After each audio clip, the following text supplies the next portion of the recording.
Dr. Cadlick, for someone without insurance, do you know the out-of-pocket cost of a complete blood count test? No, ma'am, not immediately. Do you have a ballpark? With a copay, ma'am? No, the out-of-pocket, just the typical cost. I do not, ma'am. Okay, a CBC typically costs about $36. What about the out-of-pocket cost for a complete metabolic panel?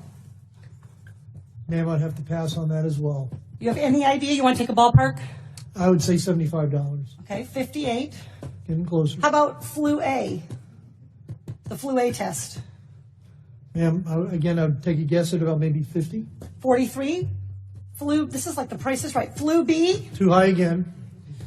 I would probably say 44. That's good. How about the cost of an ER visit for someone identified as high severity and threat? I'm sorry, ma'am, what was the question again? How about the cost of an ER visit for somebody identified as having high severity or high threat? High severity, but ma'am, that's probably about $3,000 to $5,000. Okay.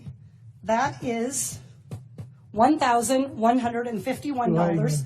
This all totals up to $1,331. That's assuming they aren't kept in isolation.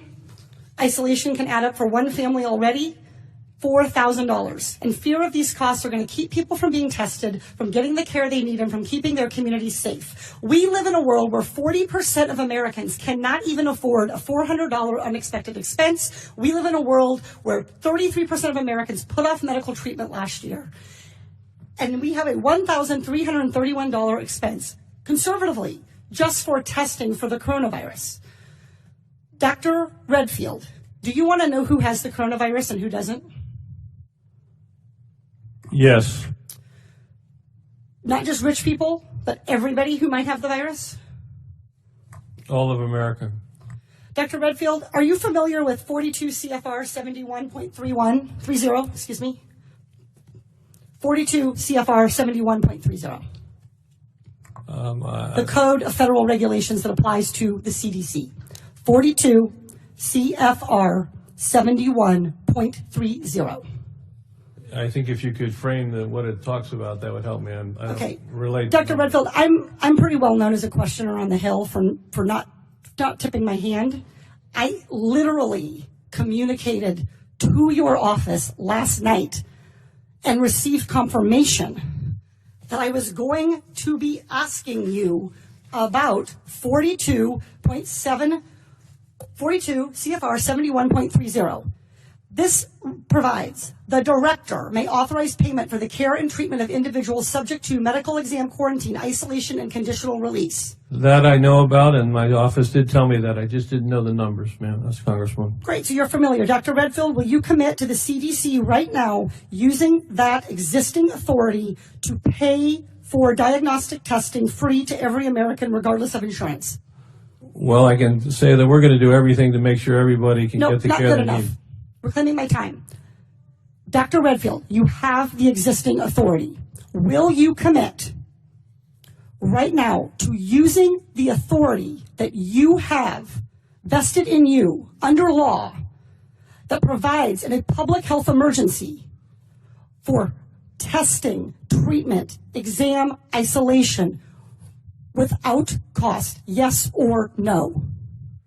What I'm going to say is I'm going to review it in detail with CDC and the department. Reclaiming my time. Dr. Redfield, respectfully, I wrote you this letter along with my colleagues, Rosa DeLaura and Lauren Underwood, Congressman Underwood and Congressman DeLaura. We wrote you this letter 1 week ago. We quoted that existing authority to you, and we laid out this problem. We asked for a response yesterday. The deadline and the time for delay has passed. Will you commit to invoking your existing authority under 42 CFR 71.30 to provide for coronavirus testing for every American regardless of insurance coverage? What I was trying to say is that CDC is working with HHS now to see how we operationalize that. Dr. Redfield, I hope that answer weighs heavily on you, because it is going to weigh very heavily on me and on every American family. Our intent is to make sure every American gets the care and treatment they need at this time of this major epidemic, and I'm currently working with HHS to see how to best operationalize it. Dr. Redfield, you don't need to do any work to operationalize. You need to make a commitment to the American people so they come in to get tested. You can operationalize the payment structure tomorrow. I think you're an excellent questioner, so my answer is yes. Excellent. Everybody in America hear that. You are eligible to go get tested for coronavirus and have that covered regardless of insurance. Please, if you believe you have the illness, follow precautions. Call first. Do everything the CDC and Dr. Fauci, God bless you, for guiding Americans in this time. But do not let a lack of insurance worsen this crisis. And I would just like to echo what you said. It's a public health, a very important public health, that those individuals that are in the shadows can get the health care that they need during the time of us responding to this outbreak.